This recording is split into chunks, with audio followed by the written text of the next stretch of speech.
O assunto hoje é, como sempre, muito delicado, né?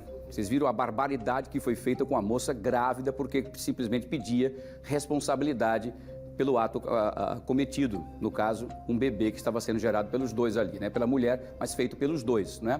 Doutora Júlia, primeiro, boa tarde, seja bem-vinda aqui ao nosso Fenômeno Fica Alerta, mas é um assunto que é tão tenebroso que a gente, às vezes, fica pensando em que para onde é que nós estamos caminhando.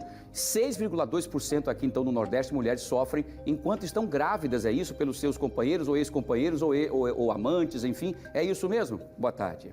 Boa tarde, Wilson. É uma realidade. E, infelizmente, os dados que a gente tem ainda não condizem com a realidade. Por quê? Porque o Ministério da Saúde tem dados de violência contra a mulher acima do Ministério de Defesa, Ministério de Segurança.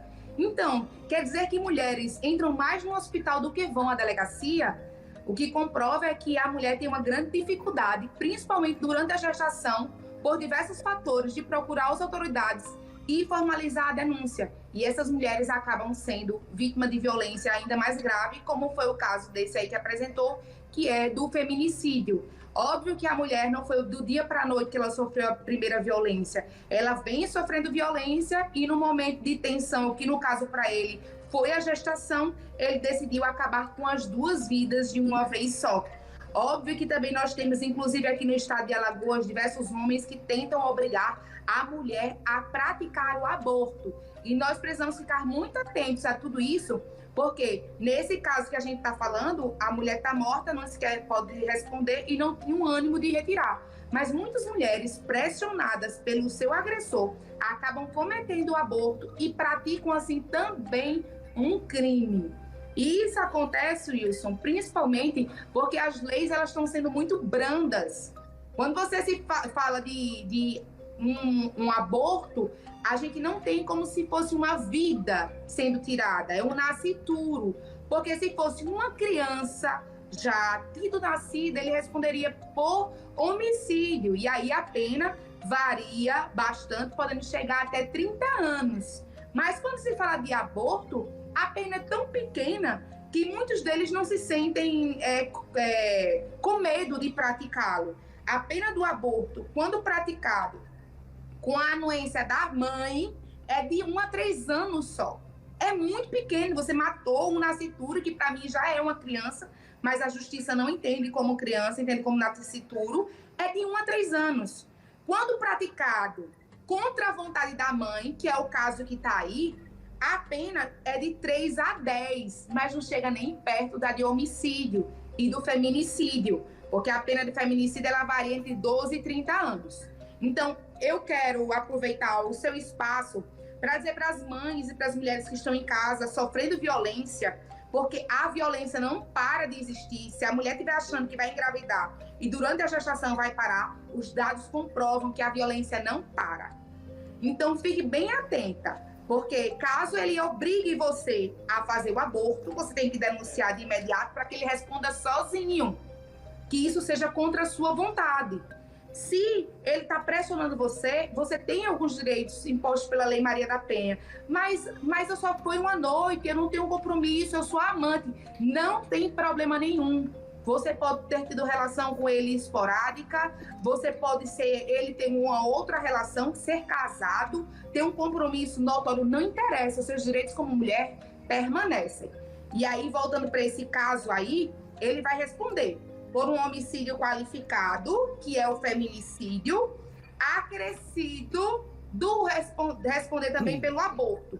O que me preocupa, Wilson, é que o STJ, o Supremo Tribunal de Justiça, já definiu que o homem que matou a mulher e a criança não pode ter a pena, quando se trata do aborto, majorada. O que é que eu estou dizendo com isso? Simplificar. Ele vai responder pelo feminicídio, certinho, de 12 a 30 anos, mas, obrigatoriamente, ele tinha que ter uma pena mais grave, porque ele causou dano à mulher.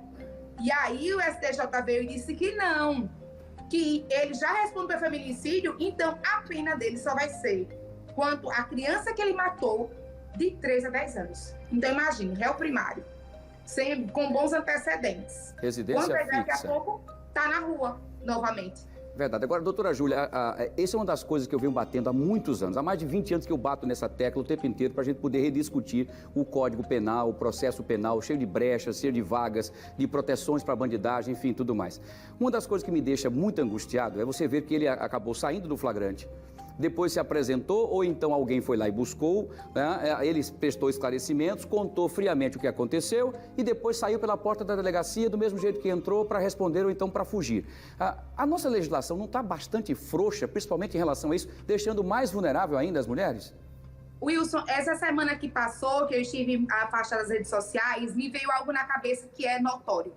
Todo bandido tem direito a uma boa defesa, inclusive publicamente, enquanto a maioria das vítimas não tem direito a uma boa acusação. O flagrante, ele pode ocorrer de diversas formas, mas muitas vezes não é aplicado da forma correta. Não precisa ser pego o cara com a arma no momento do crime. Ele não precisa estar melado de sangue. Se houve uma perseguição da polícia contínua e ele foi encontrado, obrigatoriamente tem que ser cumprido o flagrante. A verdade, Wilson, é que a legislação, ela é branda. É um Código Penal de 1940, que nunca protegeu a mulher e começou a proteger a mulher agora e precisa ser modificado, mas que as nossas autoridades não estão levando em conta porque a violência, infelizmente, não bate muito nas portas dos ricos e das autoridades. A violência bate na porta de pessoas comuns, normalmente. Então, essa mulher que sofreu, que foi assassinada e que teve seu filho assassinado também, essa mulher provavelmente não tem um pai com renome, essa mulher não é uma autoridade, essa mulher não é rica, porque essa é a realidade. Obviamente que mulheres com condições financeiras, elas são vítimas de violência, sim, mas na maioria das vezes, quando há impunidade, é quando a mulher é pobre, o outro tem condições ao menos de contratar uma banca eficiente para fazer provas. Como assim fazer provas? Estou dizendo que tem advogado que constrói, não. Advogado bom, ele está ali para poder conseguir encontrar uma brecha. Então, eu acabei de cometer um crime, certo? Eu simplesmente vou na delegacia e me apresento e conto. E ainda tem um benefício, Wilson, por ter confessado. A minha pena ela é reduzida quando eu confesso um crime de tamanha gravidade. Se tinha provas suficientes, e isso acontece muito no Brasil, para penalizar o camarada, o que a camarada faz? Se apresenta e sai. Por quê? Porque o nosso Código de Processo Penal, o nosso Código Penal, trata o bandido como inocente até o trânsito em julgado. E o trânsito em julgado, Wilson, pode ser até mesmo depois de uma sentença condenatória.